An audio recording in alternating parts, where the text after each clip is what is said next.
We were flying planes. Oh, God, this "we was kings" bullshit, really? Wait, no way did we pick that up. Roll it back.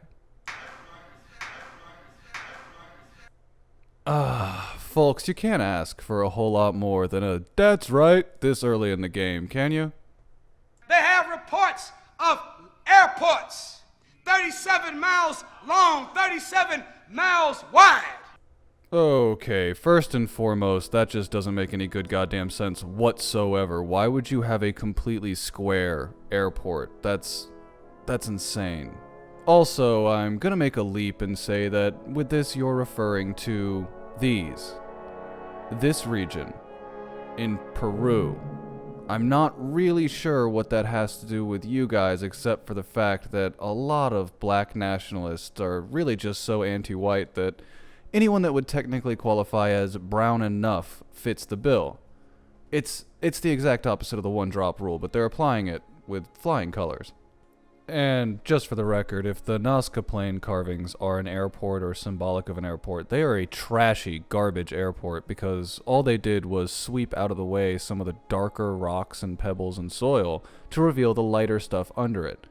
It's essentially gravel. If you attempted to land anything on it, it would plunge right through. They made the airports sometime to be shaped like a cat. Well, that seems deeply inconvenient for both the construction workers and the aircraft attempting to land on the cat-shaped landing pad. Sometime like a bird. Yes, we get it, dear. Animal shapes. And people that were looking at them just thought that this was art. But they were hiding wisdom from the wicked white man.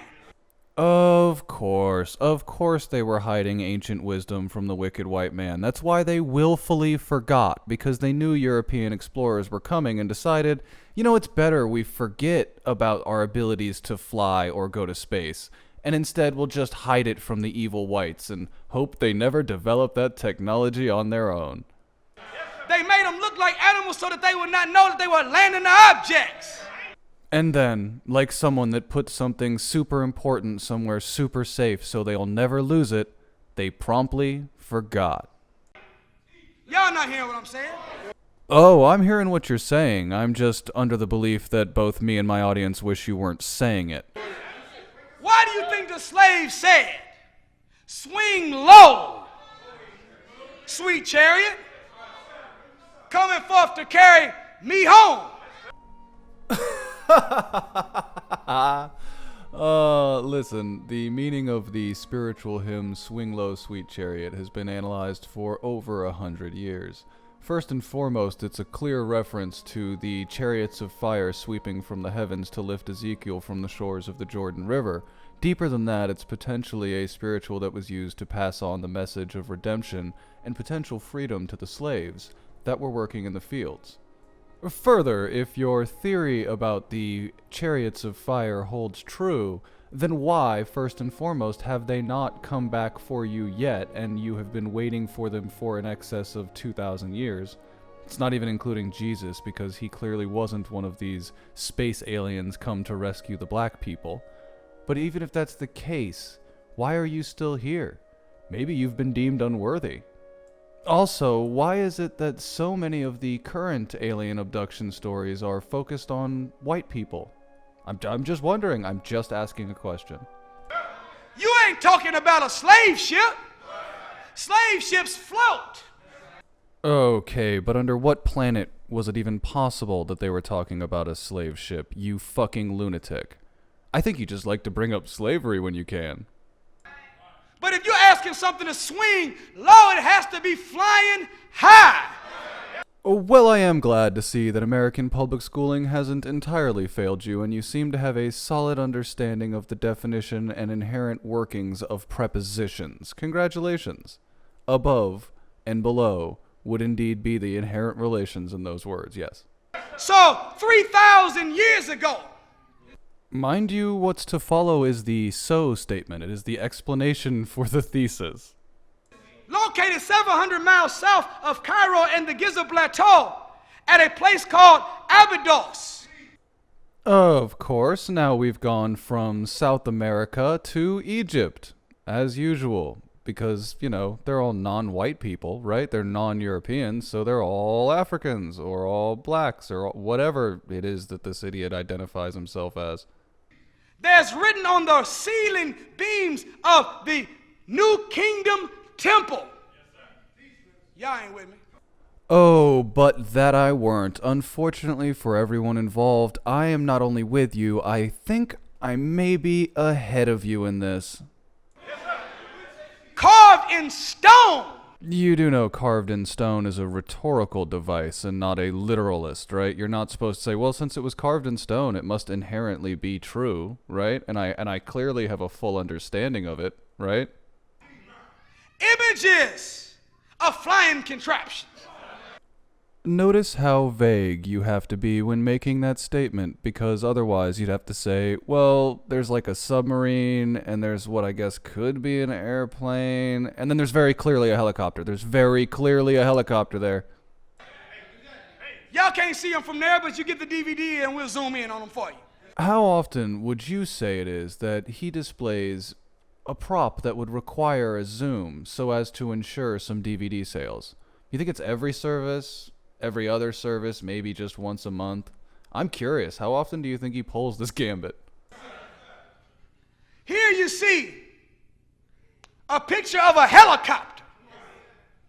The famous helicopter hieroglyph and the panel above it that all of the other hieroglyphs were taken from is indeed from a period of time in which one king changed to another. It was a fairly typical practice for pharaohs to have carved over old pharaohs hieroglyphics to make their name more permanent than the other. For this I have this example, for this exact one. This was discovered many, many years ago. It's a common archaeological phenomenon. Of course, you'd actually have to study archaeology or understand anything about the ancient world. But instead, you're going to say, look, I found a Rorschach test that says I found a helicopter and a submarine and an airplane. Because you're a genius. Y'all not seeing it. Oh, I'm seeing it. I'm seeing you take an internet meme entirely too seriously, but go on. There you see a submarine. Imagine I was capable of deducing that before your explanation, because it's that obvious, sir. Here you see an airplane. Y'all with me? I am for sure not with you. What the fuck is Luke's land speeder doing as your illustration of an airplane? Are you actively retarded? Are you actually that stupid? Never mind, I'm talking to someone from the Nation of Islam. You are actively retarded. My bad. Then I gotta go back to the other page, because it's something that they didn't talk about. Who's they? What big conspiracy? You're the only asshole here presenting information. If the information hasn't been presented, it's at your will. There's another object on this particular farm where you find this airplane, helicopter, and submarine. Okay, we've established you didn't find anything in there and that you have the mind of a child. Please proceed. And it is a acorn-shaped object. That is a fucked up acorn that I hope never produces an oak tree. Did y'all hear me? And if you look very carefully as we zoom in, this acorn-shaped object has another smaller acorn-shaped object hovering underneath it. Jesus, you would be better off saying it's representative of a bomber aircraft dropping bombs on something than saying what you're about to say. That's what I read into it. That's my interpretation. How is my interpretation any worse off than yours? Y'all call them UFOs. Of course. We call them IFOs because they are identified flying objects. Oh yeah, fuckwit? Do me a favor. Hop on the radio and call one. These are your brethren, right? You can call down the mother disc. Bring it on. These are wheels in the middle of the wheel that Ezekiel seen. That in no way, shape, or form pictorially represents what the fuck you were talking about, you lunatic. This is the bomber plane and the mother plane. They seen it in Africa long before the white man ever started flying. Yes, but even by your description, it was not African. Thus, whites would still be the first people to fly of their own volition. Once again, what you're describing would be maybe, if this happened, ancient Africans taking a ride in yet another person's ship. That's what you're promoting here? Alright, bud. On a completely separate note, and to close out the video, I have a question for any of my African American or frankly African subscribers. Who the fuck knows this is YouTube? Beyond that, why is it that black guys have a tendency to do this and fake having a part? What's with the shaved, enforced part? I've never understood it. I've seen it since the 1980s. I've seen it since the early 90s. But what is this? Why would you do that? It looks ridiculous. I hope you guys know it looks completely ridiculous. It looks like you're like selectively balding or like you scarred yourself on your forehead. It looks dumb. That's it for me, ladies and gents. I hope you've had fun. I'll be back later in the week for more joyous videos. If you would like, please feel free to contact me. My contact information is available on the information page, and drop me a link to any video that you'd like to see done. Thanks for watching.